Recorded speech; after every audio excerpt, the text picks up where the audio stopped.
Hello, everyone. If you like what I'm doing here, please consider subscribing, liking, and commenting. It would really help the channel out quite a bit. Thank you very much. The CBS Radio Mystery Theater presents...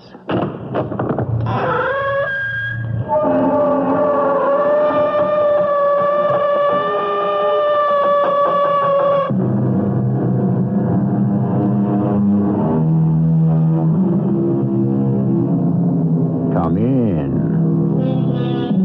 Welcome. I'm E.G. Marshall. The Book of Records tells us that the longest authenticated age a human being has ever reached was 113 years, somewhere in upstate New York. We read about men and women in certain Asiatic parts of the Soviet Union who are reputed to live to the ripe age of 135. And the Bible records that all the days that Adam lived were 930 years.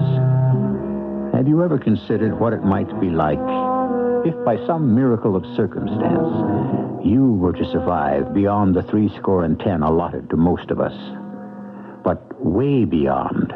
Let the steel jaws of the guillotine drip with the finest blood in France. Slaughter them all, murder them all. Lady, easy. How could you have been so clumsy as to let Madeleine de Chénier slip through your blood-stained fingers? How did you let her escape? Lady, you must control yourself. Because she was too clever. She escaped your horrible machine of death, and she lived on and on and on. In spite of all of you, she lived.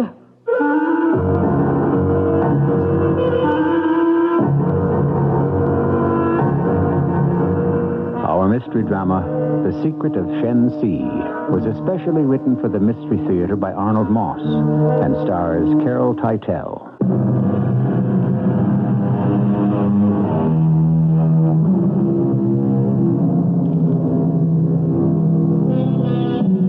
In the recital of the history of mankind, we learn of raging floods, rampaging tornadoes, earth-shattering quakes that have wiped out entire cities.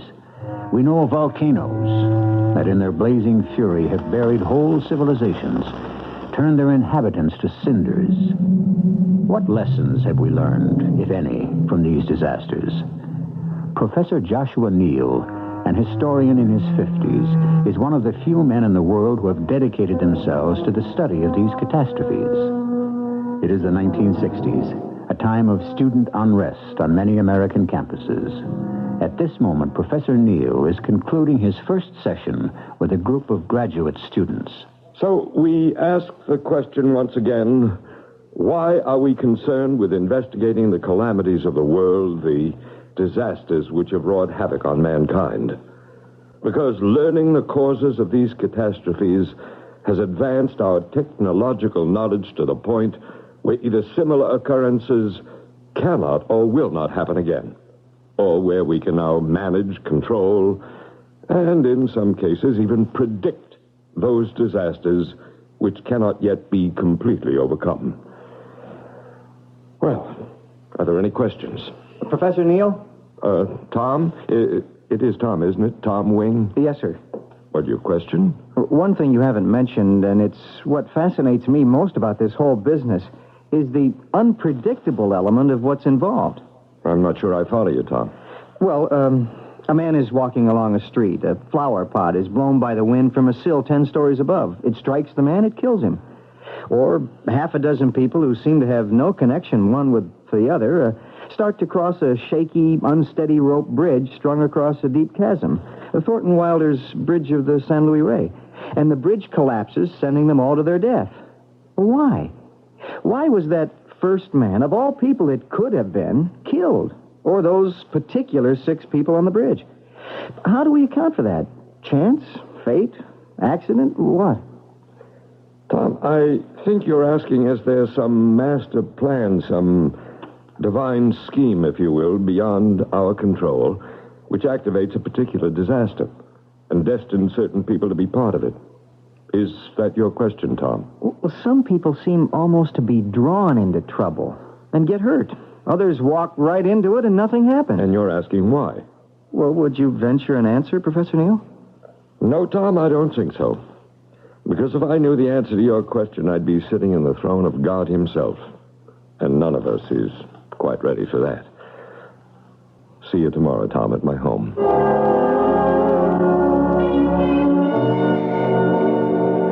Now then, Tom, would you read that last section of your paper again? From where, Professor Neal? Go back to where you were talking about the moon shining. Let me see now. Oh, here it is. The moon was shining. A number of the passengers, before turning in for the night, were promenading about the deck, breathing the crisp air. Mm-hmm. Go on. Suddenly they heard a cry from one of the lookouts above. Iceberg! Iceberg ahead! The passengers began to rush toward the bow of the ship. Shall I go on? Oh, please do. A warning bell started to clang, then another. Then, as though someone had scraped a giant fingernail across a huge blackboard, a hair-raising sound screeched along the side of the ship. The few passengers who had been walking the decks... May I come in? Oh, Mady, yes, of course, dear. It's half an hour past lunchtime. I brought both of you some sandwiches, a little wine, and a pot of coffee. I'm sorry to interrupt. Oh, you shouldn't have troubled. Have you met Mrs. Neal, Tom? No, I haven't had the pleasure. That's my beautiful young bride of 3 months, Mady. This is Tom Wing, one of my newest graduate students. Oh, how do you do, Tom? How do you do, ma'am? You from this part of the country? One of the first families of Grant Street in San Francisco's Chinatown. And not one of the campus troublemakers, I would hope. Hardly. Well, my husband is not overpopular with some of these campus characters, as I'm sure you know. It's a difference of views on university policies. I'm on his side. Well, thank you, Tom. You can understand my concern. I think we have some friends in common, Mrs. Neal. Didn't you go to the Playhouse School of Acting? Yes, I did indeed. And wasn't your roommate Kathy Fong? That's right.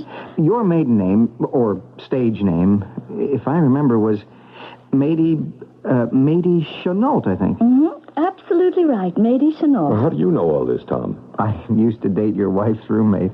Oh, one of the penalties of marrying an aspiring young actress who's the age of most of your students. You dated my wife's roommate. Well, shall we get back to work? Why don't you eat something first, both of you? Good idea. Will you join us, Mady? I'd love to, if Tom wouldn't mind. Of course not. What are you working on? Tom is trying to reconstruct what happened to a shipload of some very special people. People who experienced one of the great calamities of the 20th century. Special only because of who these particular people were and how they reacted to the shock of what most of them felt was certain death.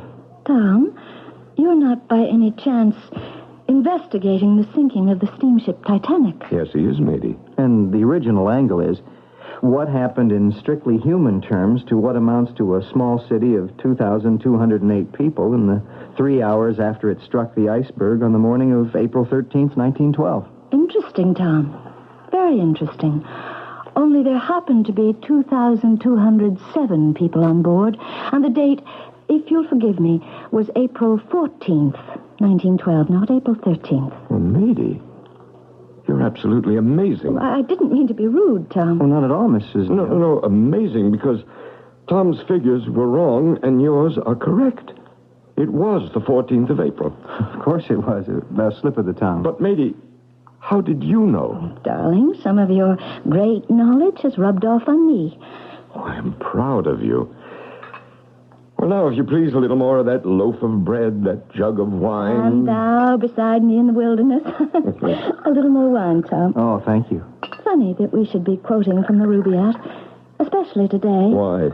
Omar Khayyam is an old favorite of mine. You knew that. But it was never found, you know. And it never will be. What? It's lost. Forever. What are you talking about? Would Mrs. Neal be referring to that old myth that one of the original copies of the Rubaiyat, beautifully jeweled, inlaid with ivory and precious stones, went down with the Titanic? But it was on board, and it didn't show up with any of the survivors. But, Mady, how would you...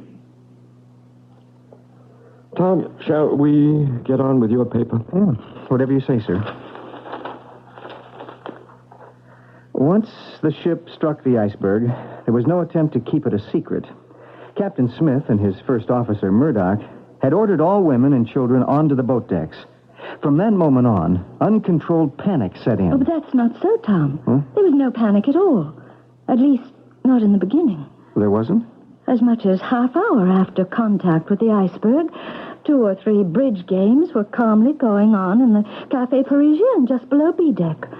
Dressed in their dinner clothes, the players could hear the 8-piece orchestra, mostly strings, under bandmaster... Hartford, wasn't it? No, it was Hartley, Tom. L-E-Y. They were playing... Nearer, my God, to thee. No, not at all. Whoever started that myth was some newspaperman, I suppose, looking for a sensational story. Actually, they were playing a medley of the latest ragtime hits. What happened then, matey? Suddenly, the ship began to list sharply. An officer entered the cafe and ordered everyone to prepare to abandon ship, but there was no feeling of alarm. Everyone was perfectly controlled. Matey, what on earth is happening to you? You don't sound like yourself. You're even beginning to look different. One of the women went down to take a last look at her little cabin. The beautiful brass bed, the marble washstand, the horsehair armchair. Then, taking nothing with her, none of her jewelry, no furs, no keepsakes, no, not even her priceless copy of the Rubaiyat. She proceeded to B-deck, got into boat number 5 with the other women. In no time, the boat was lowered, and the icy sea spray began to stab at their bodies and to blind their eyes. The Carpathia, the ship that became the rescue ship... Was still, at that time, some 58 miles away. So the passengers learned later. And the end of it all, matey? What was the end of it? The Titanic lay in the water like a dead monster. Suddenly, it rose to a black perpendicular. The forward funnel toppled into the sea, and in minutes, the Titanic found its grave at the bottom of the dark Atlantic. What hurt? Matey, are you all right? Matey! Darling, speak to me. Are you all right? Oh, I'll be fine, Josh. Just help me to the bedroom. I must have some rest, and I must be alone. Completely alone. Your face. What's happening to your face?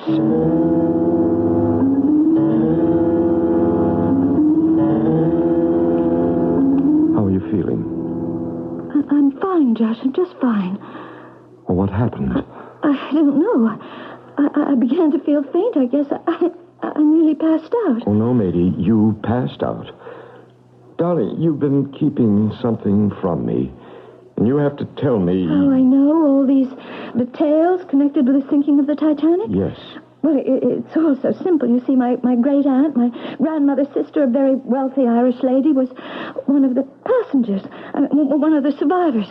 She told the story many times in the minutest detail to my mother, who in turn told the story to me. I've heard it so often, it's almost as though I'd actually been there. Of course. And what was your great-aunt's name? Her name? It was Marilyn Cheney. C-H-E-N-E-Y.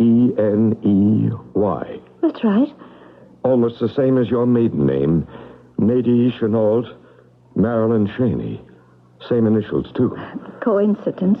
Matey, here is the official list of every survivor and every victim of the Titanic, furnished by the steamship line and by the British Board of Trade, all in alphabetical order. And?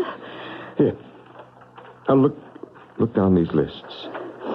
Nowhere can the name of Marilyn Cheney be found as a survivor. That can't be. But her name is here, as one of those listed among the missing.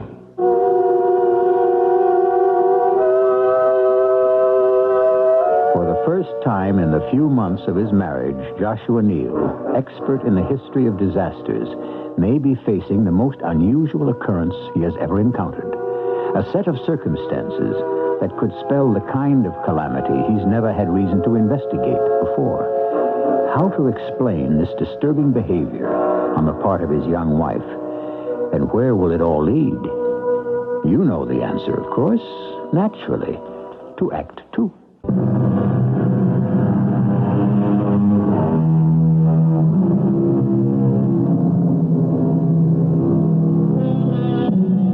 Man has always been intrigued by tales of the destruction brought about by the uncontrolled wrath of nature. The unplanned, the unanticipated, the sudden. Tornadoes, hurricanes, fires, floods. Joshua Neal, student and scholar of these world disasters, has just come across an event in his personal life that holds a most disturbing threat. Marilyn Cheney was my grandmother's sister. She was on the maiden voyage of the Titanic, and she survived. According to the official, authentic lists of the survivors, Marilyn Cheney disappeared with the ship, and her body was never found. Well, I don't care what the lists say. She survived. And she was picked up by the rescue ship, the Carpathia, and landed safely in New York a few days later? I suppose so.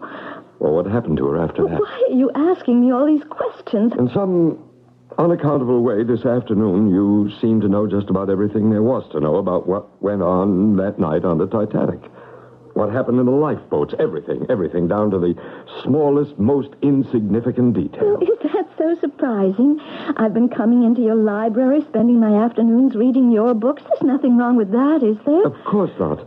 But not only do you seem to remember some of the most obscure trivialities. My training as an actress, I don't have to try. I have a photographic memory. But you're taking on the character, as it were, of your Irish great-aunt, Marilyn Cheney, even sounding the way she must have, her voice, her speech, the slight lilt of her dialect. My talent as an actress. All right, then, one last question. At the end of your telling about those last hours on the Titanic, you lost consciousness. But not for long. As you came to, you asked me to help you here into the bedroom, where you insisted on being alone, completely alone, for over an hour. And? What happened in that hour? I don't think I understand, Josh. An hour ago, when I placed you here on the bed, something had happened to you. Your features seemed to have changed. You didn't quite look like yourself as you do now. I haven't the slightest idea what you're talking about, Josh.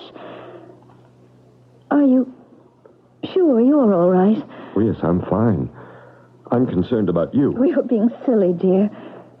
Look, maybe I do need a little air. Forgive me. I'm going out for a turn around the block.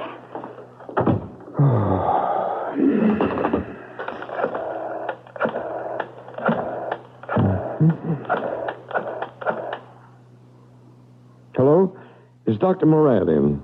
This is Joshua Neal. Thank you. Carlos? Josh Neal. Oh, my health is fine, Carlos. I've called you about Mady, my wife. I want you to see her. Complete physical checkup. Well, I'm not sure, Carlos, but something very peculiar seems to be happening to her. Something I can neither explain nor understand.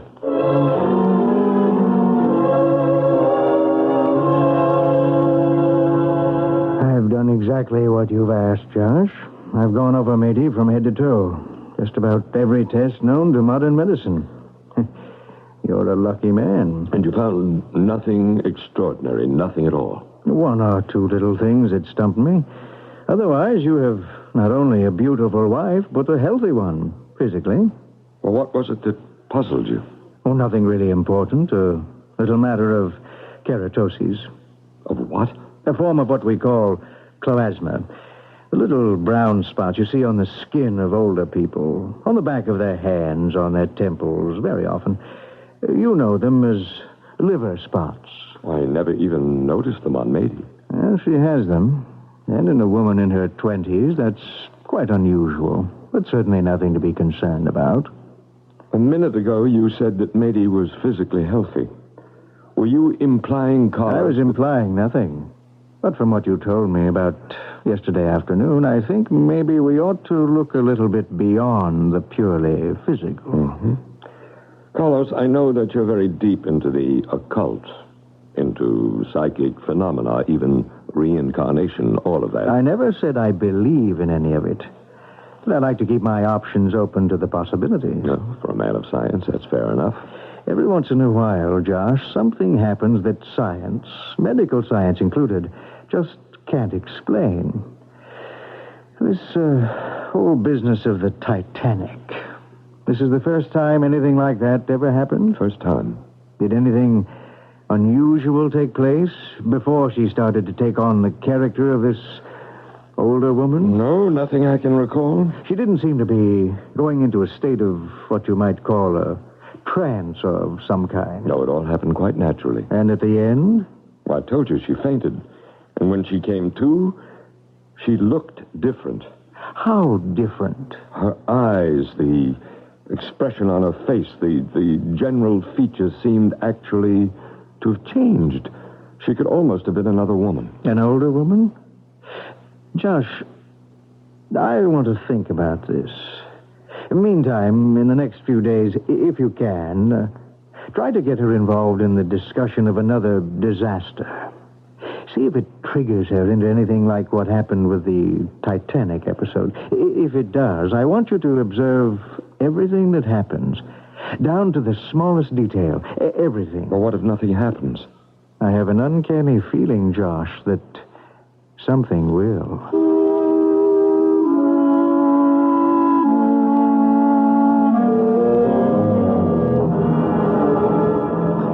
A little more wine, Carlos. Oh, I believe I will, thank you, matey. Oh, what a wonderful evening this has been. Our pleasure. I never realized what a great collection of fine wines you have. Oh, it's not very big. I couldn't afford it. But I do have a few good ones. For very special people. Let's see. The white was... Polyfusi, and the red, Chateauneuf de Pape. What was the year, Josh? As you can see, Carlos, Mady's a lovely woman, but her French is not one of her strong points. Stop teasing me about it. I flunked French 3 times before I gave up completely. Oh, nobody's perfect, matey. You know, I'm glad, Josh, that the situation on campus seems to have quieted down a little. It may be the calm before a very troublesome storm. Well, I hope you're wrong, dear. Like the avalanche that comes hurtling down the mountain with almost no warning? Oh, now, stay out of Josh's territory, Carlos. Of course. Well, you know, there's one thing about your calamities, Josh, that has always intrigued me. And that is? What do you suppose it is that draws people into areas and situations where, sooner or later, disaster has to strike, where the risk of death is almost inevitable? It's not always easy to say. Could it be that many of them feel they have little or no choice? You mean like the people who live at the foot of Mount Vesuvius or Mount Etna, knowing that any day the whole thing could suddenly blow up and pour its destruction right into their laps? And still they stay? Is that what you mean? Well, where else could they go? It's their home. That's not what I mean. I'm talking about those who do have a choice, who seem to be drawn into some of the weirdest situations only because they see the danger as some sort of a tremendous challenge. Are there such people? I think there are. And they keep on repeating their experiences every chance they get. Surely you're not serious, Carlos. In any event, neither Mady nor I are looking for that kind of challenge here on campus. And I suppose we should be grateful for whatever period of peace our young friends out there are gracious enough to... Oh, Lord! What was that? Looks like a rock hurled right through the window. Well, I guess that's the end of peace. It always begins the same way. Suppose this is meant to be some kind of a warning. First come the rocks, and then the paving blocks they tear up out of the narrow, cobbled streets. What cobbled streets? And it ends with bleeding heads stuck onto the points of their sharp pikes, what they call their liberté poles, and there is no way to stop them. Mady, what are you saying? Stop it, stop it. Take your filthy hands from me. Let her alone, Josh. This is exactly what I've been hoping for. Go, join the rabble of your revolution, the scum of old Paris. Sing your vulgar songs, overturn the throne of a beloved Louis XVI, of Marie Antoinette. Scream your cries of liberté, égalité, fraternité, till your throats are dry with your screaming. That's the way she was the last time. Watch her. It might be dangerous to stop her. Oh, you were so thorough, all of you. But you missed one prize, a real prize. How were you so clumsy to let Madeleine de Chenier, la Marquise de Rambouillet, escape? How did you let her slip through your blood-stained fingers? What was that name? Madeleine de Chenier. Parce qu'elle était trop sage pour vous cochons, too clever for you swine. Oh, now she escaped your horrible machine of death, and she lived on and on and on. In spite of all of you, she lived. Carlos, help me. She's passed out.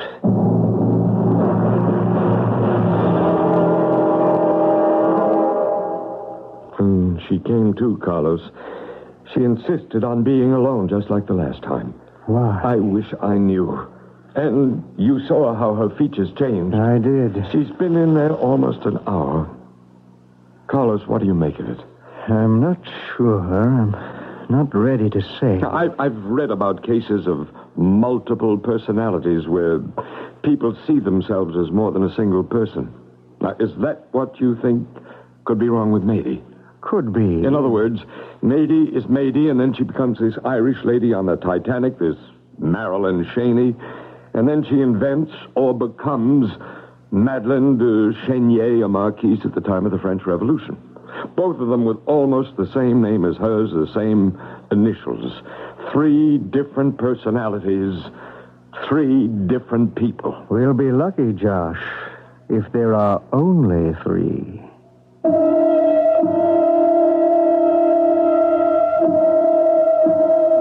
Joshua Neal has arrived at a point of crisis.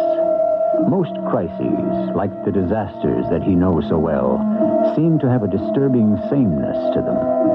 Most of them are unpredictable, and at the same time, most of them have a certain inevitability about them, as though they were, in a sense, predestined, as though they just had to be, which is of grave concern and deeply distressing to Professor Neal.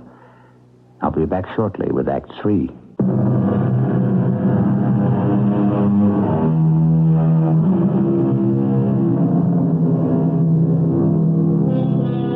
It's not uncommon for a person to marry without revealing to his partner every small, unpleasant detail of a secret past. A long-forgotten affair of the heart, perhaps, or a childish prank committed long ago in which one takes little pride. The past has a happy way, quite often, of burying its own dead. But in many a marriage, since we live in time, the past can often become the most momentous part of the present, as Joshua Neal is soon to discover. Mady, listen to me, please. I think you're in some kind of trouble. And all I'm trying to do is to help. I am not in trouble, and I don't need anybody's help. Will you answer a few last questions, please? This French Revolution thing, like with the Titanic, you made it sound so real. You became so involved with what must have happened. One would think that... One would think... What? Well, now, look, Mady, let's face it. You don't speak French, right? But as you spoke of the reign of terror of the 1790s in Paris, you spoke French fluently.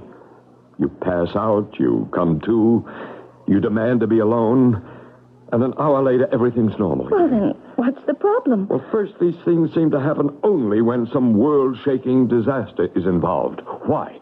Second... Oh, please, No, please, let me go on. In that hour when you're alone, why do you insist on being alone? And what happens to you during that hour? That's a lot of questions. They trouble me. Josh, do you love me? Well, of course I love you. You know that. How can you ask? I must be sure, because you're the first man in my life, the only man that I have ever truly loved, I think. Well, I'm glad. But why do you say I think? I can't be absolutely sure. I can't always remember. Something is troubling me, something very serious. Let me help. No, you can't. Nobody can. You must be patient with me, and you must trust me. Oh, what's that? I have no idea. Oh, it's those campus troublemakers again. Could well be. I'll take a look. Oh, don't open the door. Look through the window. It might be a trick. Josh, be careful. Don't worry. Tom. It's Tom Wing. Come in, Tom. Gong hei fat choy. What? Gong hei fat choy. Happy Chinese New Year to both of you. Is that what that means, what you just said? More or less. And a Happy New Year to you, too, Tom. Thank you. I brought you both a little gift to celebrate the first day of this year of the horse. Oh, how sweet of you, Tom. What is it? Open it. Oh, no. Oh, No. it's a beautiful little porcelain horse. Look at it, matey. Tom, you shouldn't have. It's supposed to bring you speed, perseverance, and not that either of you need any more than you have, intelligence. Good old horse sense, right? And long life. There's that sound again. Oh, firecrackers. We Chinese students on campus have got together to observe the new year. Firecrackers. So that's what that noise is. Of course. Some of the guys picked up a dragon's head somewhere, paper mache, and they're snaking their way all around the campus. If you'll both excuse me, I'm going to join my friends in the festivities. Thank you for coming, Tom, and thanks for the little white horse. Gong hei fat choi. Hey, fat choy.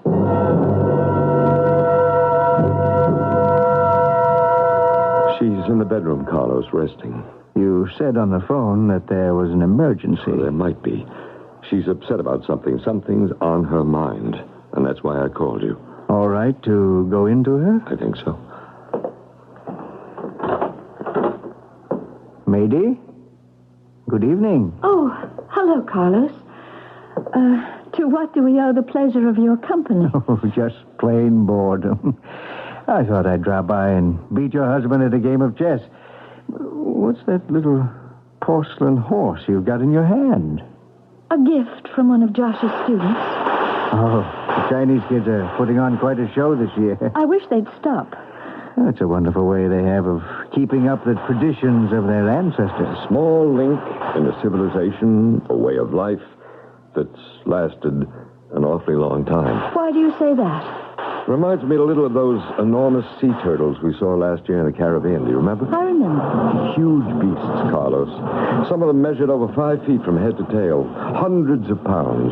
And their estimated age, imagine, over 300 years. Amazing. All the redwood trees in California. 1,000 years old or more.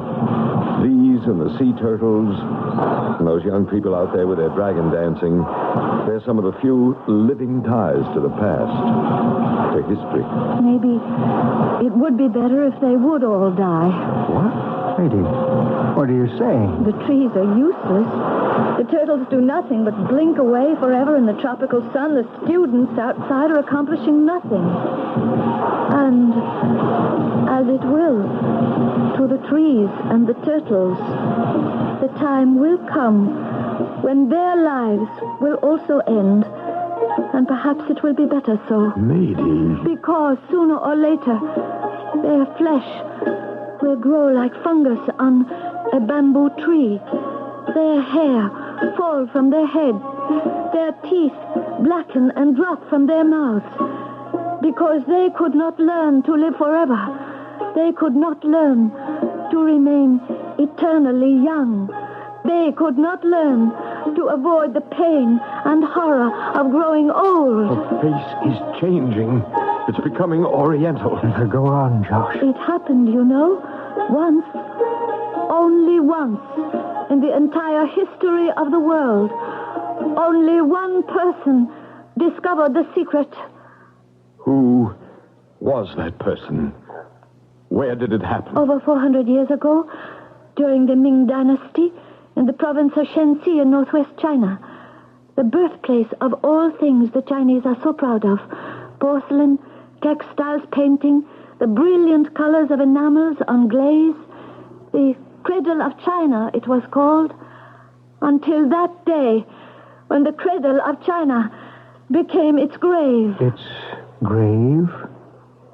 January 24th, in the year 1556, by the calendar of the West, New Year's Day, the year of the horse, the same dancing, the same firecrackers, and it was the end. That was the day. The earth trembled and spat up its insides over all of ShenSi. She's absolutely right. 1556. That was the most destructive quake the earth has ever known. Over 800,000 people were killed. Among those who perished was the wisest man in all China, the ancient philosopher Han Cheng. It was he who, along with the most lavish gifts, taught the most precious secret on earth to his young granddaughter, one of the few who survived the upheaval of the earth. The secret? What secret? Who was she, this granddaughter? What was the secret she learned? The maiden bore the name Mei Cheng. Mei Cheng. And the secret the old man whispered to her... Yes? Was? That death does not have to be. That one can learn how to turn away from the dust and clay of the earth, to gaze upward with the eagles toward the clear, clean heavens and to live a life unending. Listen to me carefully, both of you. The lady on the Titanic. Marilyn Cheney. The Marquise de Rambouillet. Madeleine de Chenier. And Mei Cheng. Yes? All are different personalities that you, in some way, for some reason, imagine yourself to be. Personalities that something forces you to invent, to dream up, right? No, Carlos. Wrong. Very wrong. Wrong? I have invented nothing. I have not dreamed up a thing. At one time or another, I actually was every one of those women and a good many others besides. Maybe I find it hard to grasp what you're saying. I was born in ShenSi province in China, next to the Great Wall, in the year 1540. Over 425 years ago. At the age of 16, I received 3 precious gifts from my grandfather, Han Cheng. A little white porcelain horse, a rare manuscript of the Rubaiyat of Omar Khayyam, given to him by some traveler from the West. And the most priceless gift of all, the secret of eternal life and unending youth.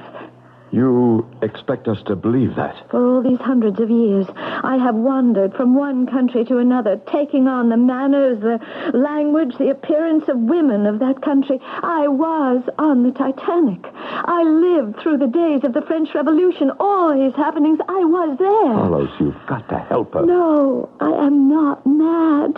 I am as sane as either one of you. Through the centuries, I have been drawn to all these world disasters, their challenges, their excitement, because I knew that I was not vulnerable to their destructive powers. I knew that I was the one person on Earth who had conquered death. But even if what you say is true, Matey... Please don't try to humor me, Josh. It's true. Carlos nearly exposed my secret when he couldn't explain away the liver spots of an old woman on my hands and face. Am I right, Carlos? I suppose. You need more proof? Here, Josh, hold this little porcelain horse for a moment. What is that? What have you got there? One of the rarest treasures of the world. A copy of the manuscript of Omar's poems, written in Shiraz in ancient Persia in the year 1342, given to me by Han Cheng, my grandfather. And it did not go down with the Titanic any more than I did.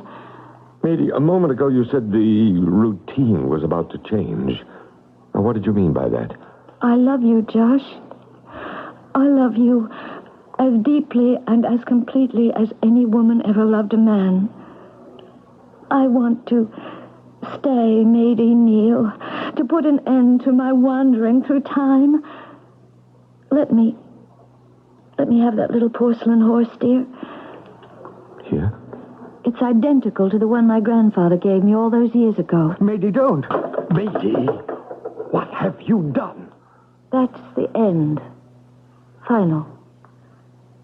And know that the horse is no more. I, too, one day, shall be no more. What's happening to her, Josh? Do you see what I see? Her skin is beginning to look like dark, bloated parchment. Her eyes are being covered with a milky film. Her teeth are blackening in her mouth. She's shrinking. Getting smaller and smaller. She's turning into a tiny bundle of an old lady. No bigger than a little Chinese doll. Lady, Who are you calling? stop what you're doing. Stop it, please. You're growing older and older right before our eyes.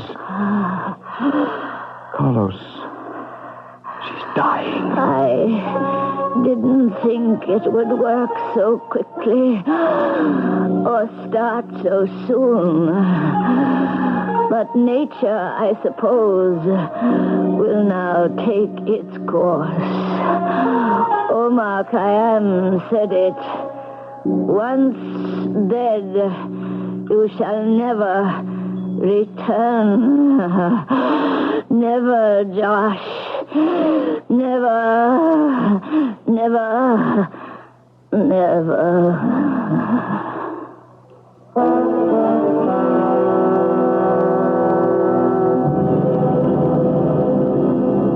As Joshua Neal watches his beautiful young wife suddenly shrivel into a mummy-like wisp of an ancient Chinese lady, and as she breathes her last, he turns the pages of the yellowed manuscript of the Quatrains of Omar Khayyam and reads, "Strange, is it not, that of the myriad who before us passed the door of darkness through, not one returns to tell us of the road which we must travel too." We're going to stick our neck out and tell you something. It's hard to mix with Arrow shirts. And the reason is so simple. America's shirt maker is Arrow shirts. America's shirt maker has done it again with what is probably the best shirt collar ever made. Arrow's patented custom collar, and only Arrow's got it. It's a whole inch wider at the bottom than the top, just like your neck is. It's adjustable by a full half inch, and it's got a special notch so the neckband doesn't show over your tie. America's shirt maker is Arrow shirts. See why we're sticking our neck out. Stick your neck into an Arrow custom collar. America's shirt maker is Arrow shirts. If we're not already your shirt maker, we ought to be.